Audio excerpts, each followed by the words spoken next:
अगर कोई व्यक्ति अपने जीवन में अपने काम करने को दृढ़ संकल्पित है तो उसके लिए कुछ भी असंभव नहीं है। मध्य प्रदेश के रहने वाले प्रफुल्ल बिलोरे ने यह साबित करके दिखाया है। प्रफुल्ल चाय बेचने का फ्रेंचाइजी मॉडल पर व्यवसाय करते हैं। वो देश भर में MBA चाय वाला के नाम से प्रसिद्ध हैं और आज उनका टर्नओवर करोड़ों में है। जब वो कैट में अच्छा स्कोर नहीं कर पाए तो उन्होंने अपनी पढ़ाई छोड़ दी और एक यात्रा करने का फैसला किया और वो अहमदाबाद पहुंचकर वहां रुके और एक रेस्टोरेंट में जॉब शुरू की।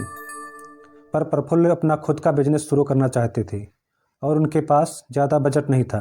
फिर एक दिन एक चाय की टपरी पर चाय पीते हुए उस चाय वाले से दुकान खोलने की लागत की जानकारी ली और उन्होंने निश्चय किया कि मैं भी एक चाय की टपरी खोलूँगा।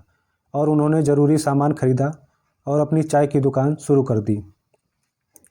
और वो अपने काम को पूरा समय देना चाहते थे, इसलिए MBA की पढ़ाई छोड़ दी। लेकिन उनके पेरेंट्स इस बात से नाराज़ थे, यहाँ तक कि उनके दोस्तों और रिश्तेदारों ने उनका खूब मजाक उड़ाया। पर प्रफुल्ल ने कभी हार नहीं मानी और ना ही कभी अपने काम से निराश हुए। वैलेंटाइन डे पर उन्होंने सिंगल लोगों के लिए मुफ्त चाय का आयोजन किया और वो इस आयोजन से काफ़ी फेमस हो गए। और इसके 2 साल बाद उन्होंने अपना कैफ़े खोला और अब वो पूरे भारत में अपनी फ्रेंचाइजी देते हैं। और तो अब उन्हें IIM जैसे प्रतिष्ठित संस्थान में स्पीच देने के लिए आमंत्रित किया जाता है। प्रफुल्ल कहते हैं कि जो लोग मेरा मजाक उड़ाते थे अब वो मुझसे सलाह मांगते हैं। तब मैं उनसे कहता हूँ कि डिग्री मायने नहीं रखती, ज्ञान मायने रखता है।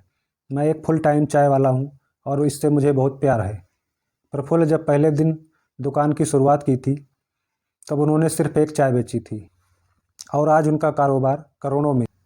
तो दोस्तों, कोई भी काम छोटा या बड़ा नहीं होता, बल्कि उस काम को करने के तरीके बड़े होने चाहिए। प्रफुल्ल कहते हैं कि दुनिया का सबसे बड़ा लोहार टाटा और दुनिया का सबसे बड़ा मोची बाटा है, पर काम तो दोनों लोहे और जूते का ही करते हैं। पर वह दुनिया में एक ब्रांड है। तो काम कोई छोटा नहीं होता, बस तरीके बड़े होने चाहिए।